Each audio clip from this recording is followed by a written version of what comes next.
Good morning, guys. As you can hear from the activity, this is going to be a quick video because I've already done videos about this knife. I just kind of wanted to give you my love-hate relationship with the Grimsmo Norseman, because it's been a grail knife of mine for a while, but it's also been a knife that I'm like, you know, I'm not going to buy one because I kind of have a love-hate. There's things about it that I truly love, and there's things about it that I'm like, there's no way I'll ever buy one.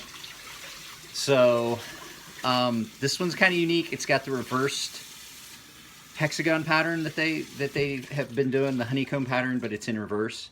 And I did take this one all the way up to really high grit. I think this one I took to 10,000 grit. This is about as high as I could take a Norseman on my small stones. But the things about these that they are really comfortable. The things about them that I don't like, and I get them in enough that the reason that I wouldn't buy one is I get them in often enough for sharpening now that I wouldn't buy one. There's things about them that I don't like. The D10 on them is really, really light. That drop close action, that super, super smooth that people talk about. Sorry, I had something happen. That super, super smooth action that people talk about can pose some problems. If you see right there, there's some hazards to a Norseman. They drop shut like that. They guillotine shut. But if you watch some of the things with them, if you watch what it does, do you see that? It actually drops shut so hard that it will drop. And I was keeping some tension on it to try and make it do it. It'll drop to a point where it'll actually back open and not close all the way. And if you're not paying attention and you think your knife is closed, these things will get ridiculous sharp. And you run your thumb or your hand back across that knife that's not completely closed, you're going to cut yourself quite severely. The other thing is the angle on these is just, this recurve on them is just enough. Damn. It is sharp. I just cut myself. It's just enough that the Edge Pro wide stones won't quite get down in there to do a flat, so you have to use the corners, but not enough that you need to use the narrow stones that you would necessarily have to. So you wind up in that weird quandary where you kind of wind up using those narrow stones, and you wind up using the corners of your other stones. So they are, not for me, but for a lot of people, they wind up kind of being kind of difficult to maintain and sharpen.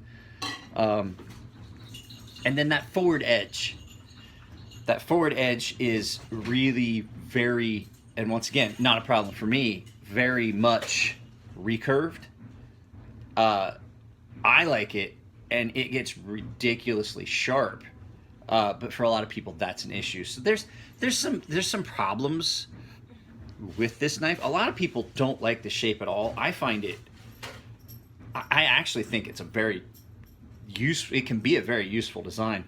One of the other things is that it's so thin here and so much thicker here that where this angle marries up, you can have some issues getting it to marry up the way you want. As you can see, I've got it married up really well.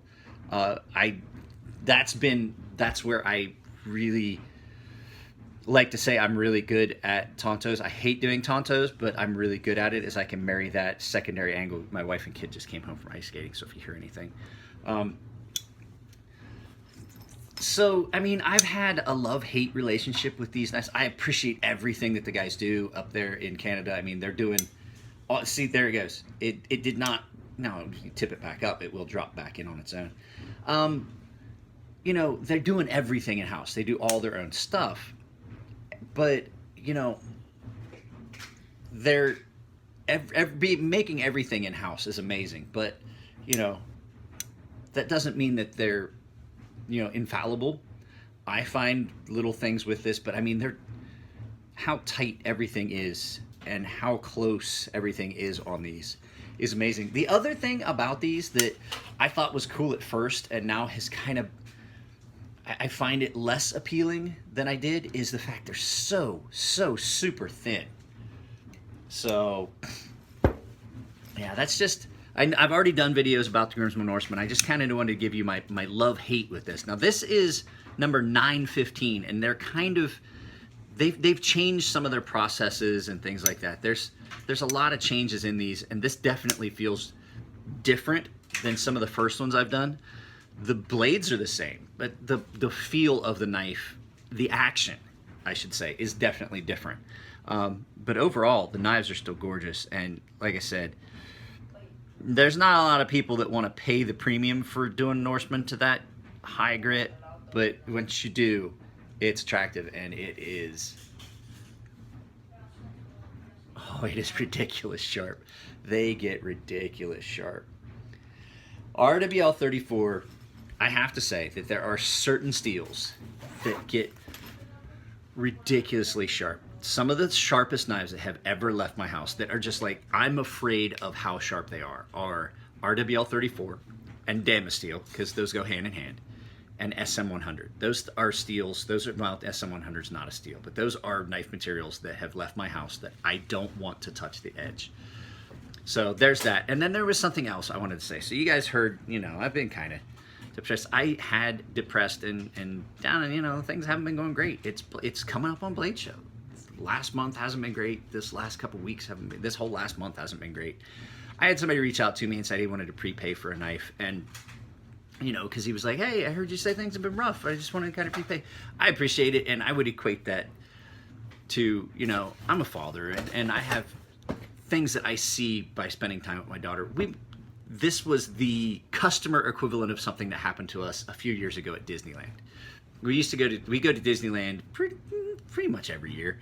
We went one time, and we had been there for, I think we went for 3 days, and we had been there, and it was our third day, and we were worn out. And I was like, I was at the point where I'm like, I'm fucking done. We're in the morning, and I was like, I'm fucking done with this. And we were getting ready to fucking get out of, I was like, I'm about ready to, like, seriously pack it up and just leave the park.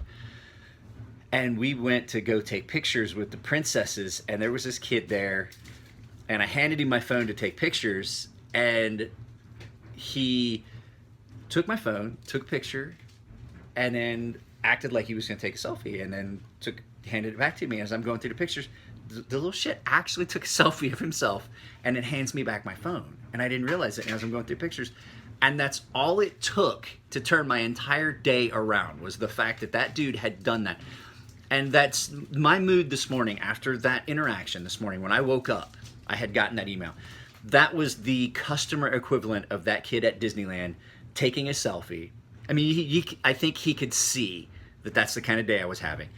And that was the customer equivalent of that, was that guy was willing to pay me for a knife that he has not even mailed to me yet.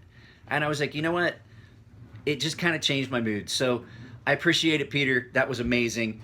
And so just kind of this is just one of those little life lesson things that I throw in sometimes. Sometimes all it takes is just one person saying one thing to just completely turn and change your mental attitude about something completely around. So I have got a doctor's appointment today, guys. I don't think there's going to be another video. I'm going to go up to the shop and work on some shit today. I've got to get this in a box, and that knife that you saw on Instagram yesterday, I've got to sharpen it. I've got some other stuff to sharpen. I actually have paper cutter blades that are like, can't even get them. They're like this long, that I'm going to sharpen for a machinist friend of mine, Mr. Todd Hart. I'm going to get those done this weekend for his daughter's school. She goes to an art school. So, all right, guys, I'm going to get this video cobbled together and post it up, and I will talk to you guys later. Take it easy. Have a good day, and I'll see you later.